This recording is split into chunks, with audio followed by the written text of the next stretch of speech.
According to the Pew Research Center, 72% of the U.S. public uses some sort of social media. In other words, around 7 out of 10 Americans use social media. Now, based off of this statistic, I can only assume that you use some sort of social media as well. While there are many benefits to using social media, there are also very many negative effects of using social media. Aside from the obvious that it takes away from the here and now, social media also has some less obvious harmful impacts. Social media can waste time, assist in the spread of false information, and excessive use can negatively impact educational outcomes and lead to depression and other mental illnesses. I too frequently use social media and have experienced some of these effects, so I'm going to talk to you about that today. Today I'm going to talk to you about the dangers of excessive social media use and why it should be limited. I will also provide you with some simple solutions on how you can limit your social media use. So first, let's discuss the harmful effects of excessive social media. Perhaps most obvious, social media wastes time. Many users visit social media sites multiple times a day. In fact, according to the Pew Research Center in a 2019 article titled Share of U.S. Adults Using Social Media, 51% of U.S. adults visit Facebook multiple times a day. Also, according to Statista, as of 2019, the average daily social media use worldwide is 144 minutes.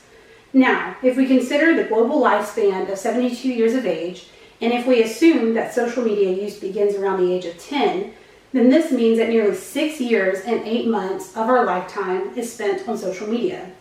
We can also compare this to other activities given by the U.S. Bureau of Labor Statistics, and we actually see that social media usage even exceeds necessary activities such as eating and drinking. Social media also assists in the spread of false information. According to an MIT research team, in their 2018 study, an article in the Science Journal titled The Spread of True and False News Online, the research team found that false news on Twitter was retweeted more often than true news was and reached more people at a faster rate than the truth. This is why it's especially important to make sure an article is accurate and credible. You can do this even by using fact-checking sources like Snopes to help you verify stories. Next, let's look at how social media negatively impacts educational outcomes. According to researcher Paul Kirshner in his 2010 article in the Computers and Human Behavior Journal, students who use social media while studying scored 20% lower on their exams and had an average GPA of 3.06, while non-users had an average GPA of 3.82. Lastly, social media usage can lead to depression and other mental illnesses.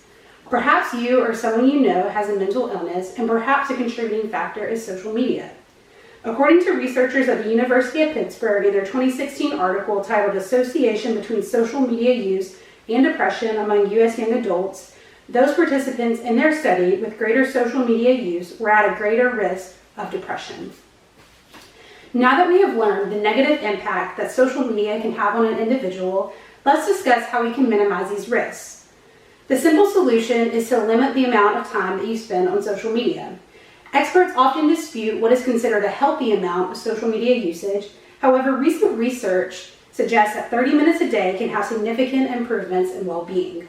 According to the University of Pennsylvania researchers in their 2018 article in the Journal of Social and Clinical Psychology, limiting social media to just 30 minutes a day reduced loneliness, depression, and anxiety, as well as helped reduce issues relating to self-esteem and body image.